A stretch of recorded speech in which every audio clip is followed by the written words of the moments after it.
प्रिय छात्रों, आज की क्लास में फिर आपके सामने मैं 20 क्वेश्चन का सेट लेकर के आया हूं और मैं बार बार कह रहा हूं कि ये सारे प्रश्नों को आप लोग ध्यान से पढ़िए, क्योंकि एक क्वेश्चन के साथ क्वेश्चन का आंसर मूल रूप से होता है, उसके साथ साथ उससे संबंधित और भी जो क्वेश्चन आपकी परीक्षाओं में पुटअप किए जाते हैं उसकी मैं पूरी व्याख्या कर देता हूं। तो आप लोग इसको ध्यान से सुनिए, ध्यान से पढ़िए, ताकि एक क्वेश्चन के साथ साथ आपके 2-3 क्वेश्चन और भी तैयार होते जाएं। तो इसमें आपका पहला क्वेश्चन है कि 1556 में अकबर ने पानीपत की दूसरी लड़ाई में किसे पराजित किया? तो इसका आंसर हो जाएगा आपका हेमू विक्रमादित्य।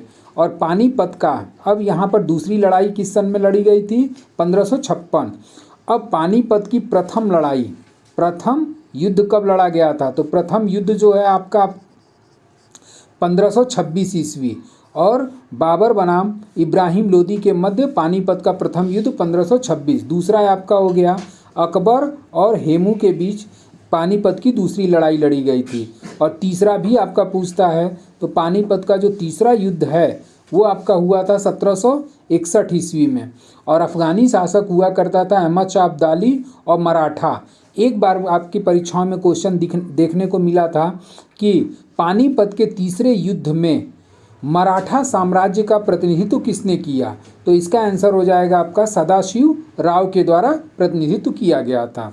अब थोड़ा सा हेमू के बारे में जान लेते हैं। तो हेमू जो था ये अफ़गानी शासक आदिल शाह सूर का एक योग्य सेनापति हुआ करता था, और इसी आदिल शाह सूर के सेनापति हेमू और अकबर के मध्य पानीपत की दूसरी लड़ाई लड़ी गई। और उसके बाद यह हेमू जो है विक्रमादित्य की उपाधि धारण करने वाला 14वां शासक है। मतलब इसके पहले 13 लोग ऐसे थे जो विक्रमादित्य की उपाधि धारण कर चुके थे। अब आते हैं हम लोग अगले क्वेश्चन पे कि गणेश महोत्सव का प्रारंभ किसने किया? तो गणेश महोत्सव का प्रारंभ जो है वो लोकमान्य तिलक के द्वारा किया गया था। और इसी लोकमान्य तिलक ने गणेश महोत्सव का शुरुआत कहाँ किया? तो महाराष्ट्र में किया। और आपका जब स्वदेशी तथा बहिष्कार आंदोलन चल रहा था तो उसी समय बाल गंगाधर तिलक ने शिवाजी उत्सव तथा गणेश महोत्सव की शुरुआत महाराष्ट्र में किया था। और इनके द्वारा जो आपका लोकमान्य तिलक से संबंधित कुछ ऐसे पत्रिकाएं हैं जिनका इन्होंने संपादन किया था, और इनके द्वारा जो पत्रिकाएं संपादित की गई वो था आपका मराठा, दूसरा आपका था केसरी। और उसके बाद एक क्वेश्चन ये पूछता है कि बाल गंगाधर तिलक ने गीता रहस्य नामक पुस्तक की रचना किस जेल में किया था? तो इसका आंसर हो जाएगा आपका मांडले जेल, वर्मा। मांडले जेल, वर्मा, बर्मा यानी कि म्यांमार। तो गीता रहस्य नामक पुस्तक की रचना बाल गंगाधर तिलक ने मांडले जेल, वर्मा में जेल में रहने के दौरान इसकी रचना किया। अब अगला क्वेश्चन आता है कि किस अनुच्छेद के तहत भारत के संघ लोक सेवा आयोग की स्थापना की गई है? तो इसका आंसर हो जाएगा आपका अनुच्छेद 315। और इसी अनुच्छेद 315 के अंतर्गत संघ लोक सेवा आयोग की स्थापना की गई है। जबकि 250 में इस चीज़ का वर्णन किया गया है कि यदि इमरजेंसी प्रवर्तन में है या इमरजेंसी लागू है तो उस कंडीशन में राज्य सूची पर कानून बनाने का अधिकार जो है वो किसको प्राप्त हो जाता है? तो राज्य सूची पर कानून बनाने का अधिकार संसद को प्राप्त हो जाता है। और किस टाइम में? तो ये इमरजेंसी लागू होने के समय में, जिसका उल्लेख अनुच्छेद 250 में किया गया है। अनुच्छेद 300 में किस चीज़ का? तो अनुच्छेद 300 में आपका भारत संघ के नाम से वाद, भारत संघ या भारत सरकार के नाम से वाद। और अनुच्छेद 52 में यह है कि अनुच्छेद 52 के अंतर्गत भारत का एक राष्ट्रपति होगा। तो इस तरीके से ये चारों अनुच्छेद का वर्णन आपके सामने हो गया। और इन चारों अनुच्छेद में अब कोई भी अगर अनुच्छेद पूछ देता है तो आप इसको करने में सफल होंगे।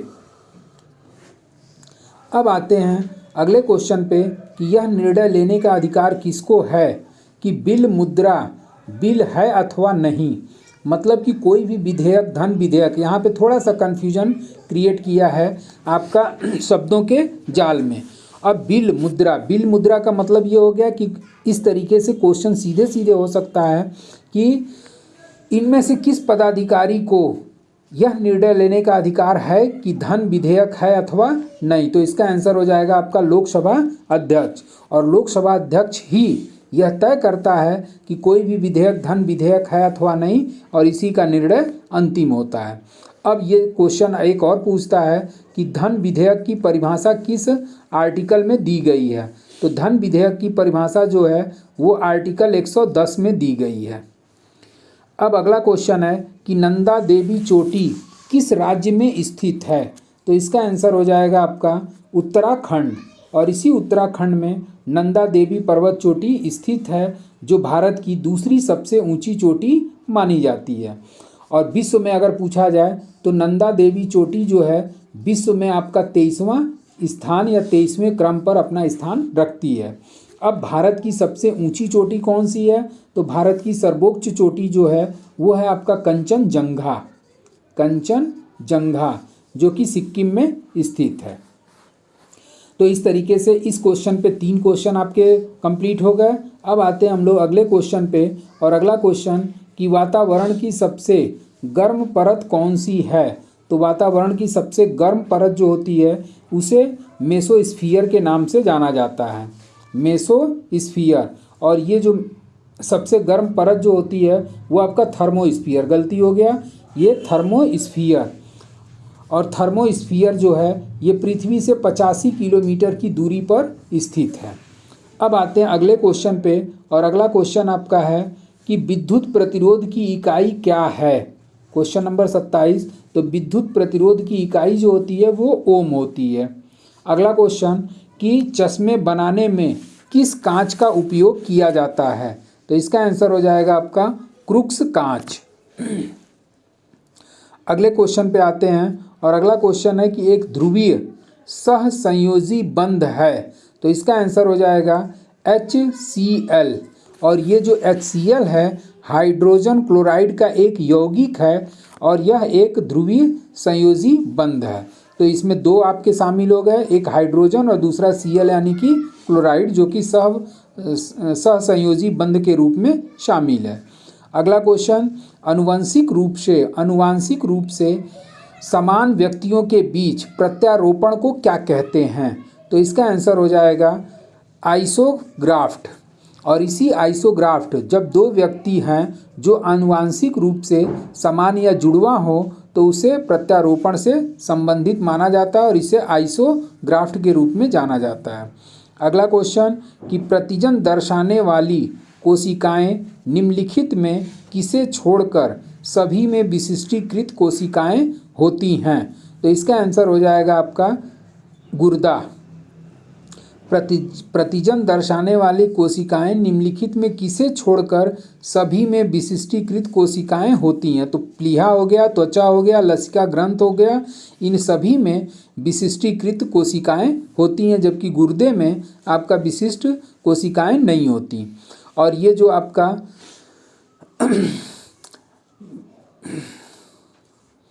अब आते हैं अगले क्वेश्चन पे, और अगला क्वेश्चन है कि निम्नलिखित में 1 किलोबाइट तुल्य होता है। तो 1 किलोबाइट जो है 1024 बाइट्स के बराबर होता है, जबकि 128 बाइट जो है ये 128 बाइट गलत आंसर है, 256 भी है और 512 भी है, जबकि 1 किलोबाइट में कितना होता है तो 1024 बाइट्स होते हैं।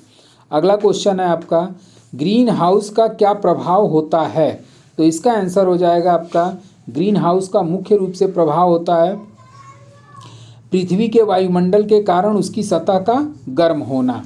चूँकि ये जो ग्रीन हाउस गैसेस होती हैं इसके द्वारा वातावरण में उस उपस्थित गैसों की मात्रा में वृद्धि हो जाती है, और वृद्धि से तापमान में क्या हो जाता है, वृद्धि हो जाता है। एक क्वेश्चन आपके एग्जाम से पूछता है कि ग्रीन हाउस गैसेस कौन कौन सी हैं। तो ग्रीन हाउस गैसेस में आपका कार्बन डाइऑक्साइड हो गया, CO2, मीथेन हो गया, ये मुख्य रूप से वायुमंडल में पाई जाने वाली ग्रीन हाउस गैसेस हैं। और इस ग्रीन हाउस गैस की खोज सर्वप्रथम 1824 में की गई थी। ग्रीन हाउस गैस की खोज कब की गई थी, 1824 ईस्वी में। किसके द्वारा की गई थी, तो जोसेफ फेरियर। और इसी जोसेफ फेरियर के द्वारा 1824 में ग्रीन हाउस गैस की खोज की गई थी। अगला क्वेश्चन आता है कि 21 जुलाई 2022 को नीति आयोग द्वारा भारत नवाचार सूचकांक 2021 जारी किया गया। भारत नवाचार सूचकांक 2021 में किस राज्य ने शीर्ष स्थान प्राप्त किया? तो इसका आंसर हो जाएगा आपका कर्नाटक। और इसी कर्नाटक के द्वारा नवाचार सूचकांक में पहला स्थान प्राप्त किया गया। जबकि दूसरे स्थान पे आपका कौन सा स्टेट है? दूसरे स्थान पे आपका तेलंगाना है। और तीसरे स्थान पर कौन सा है? तो वो आपका हरियाणा है। तो इस तरीके से नवाचार सूचकांक का टॉप 3 स्टेट का नाम हमने आपको बता दिया। अब आते हैं अगले क्वेश्चन पे, और अगला क्वेश्चन है 14 जून 2022। 14 जून 2022 को केंद्रीय मंत्रिमंडल ने सशस्त्र बलों में सेवा हेतु भारतीय युवाओं के लिए एक आकर्षक भर्ती की योजना की मंजूरी प्रदान किया। इस योजना का क्या नाम है? तो इस योजना का नाम आपका अग्निवीर। और केंद्रीय मंत्रिमंडल ने जितने भी एयरफोर्स, नेवी वगैरह में जो परीक्षा के माध्यम से आपकी भर्ती की जाती थी, अब उसी चीज़ को आपका अग्निवीर के नाम से लॉन्च किया, जिसको लेकर के बहुत बड़ा आंदोलन छात्रों के द्वारा किया गया था।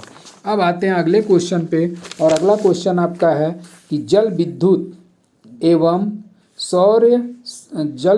एवं सौर ऊर्जा के संयोजन से संचालित होने वाला भारत का पहला हवाई अड्डा कौन सा है? तो इसका आंसर हो जाएगा आपका इंदिरा गांधी इंटरनेशनल एयरपोर्ट।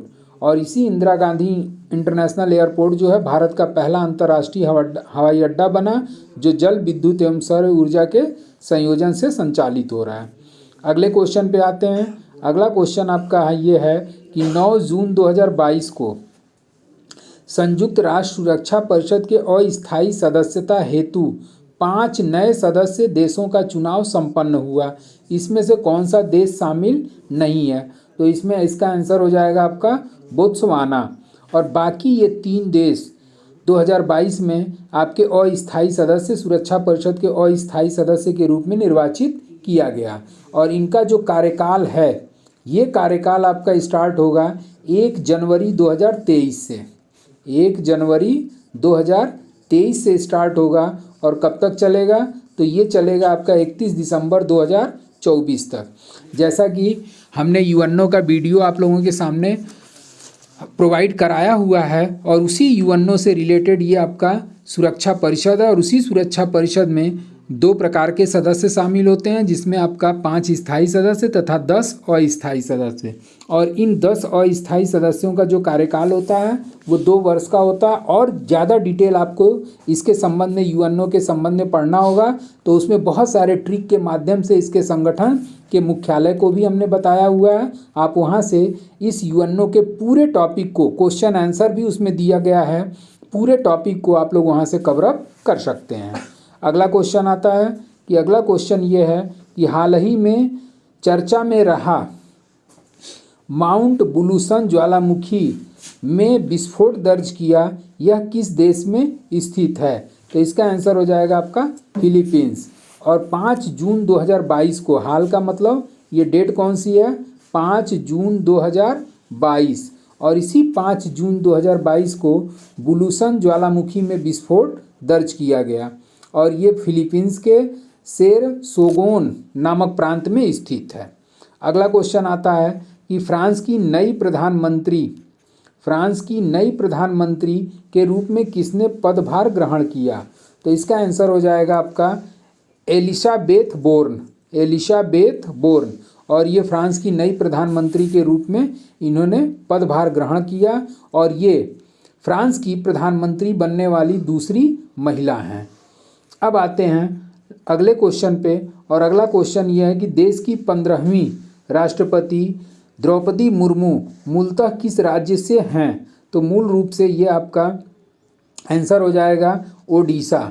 और इसी ओडिशा राज्य की द्रौपदी मुर्मू आपका 15वीं राष्ट्रपति के रूप में पदभार ग्रहण किया। और ये पहली आदिवासी महिला हैं, और देश की पहली आदिवासी महिला। और ये आदिवासी किस आदिवासी समुदाय से बिलोंग करती हैं, तो ये संथाल समुदाय से बिलोंग करती हैं तथा भारत की ये दूसरी महिला राष्ट्रपति के रूप में इस सर्वोच्च पद पर आसीन हुई। तो इस तरीके से ये 20 क्वेश्चन का सेट आपका भिन्न भिन्न परीक्षाओं के लिए मैंने प्रोवाइड कराया और इसको आप लोग अच्छे से देख लीजिए। और मैं बार बार कह रहा हूँ कि एक क्वेश्चन के साथ साथ कई क्वेश्चन को मैं इसके साथ साथ पुटअप कर देता हूँ ताकि आपकी तैयारी उस रिलेटेड क्वेश्चन से और भी दाएं बाएं अच्छे से हो जाए। तो आज के लिए बस इतना ही। Thank you so much.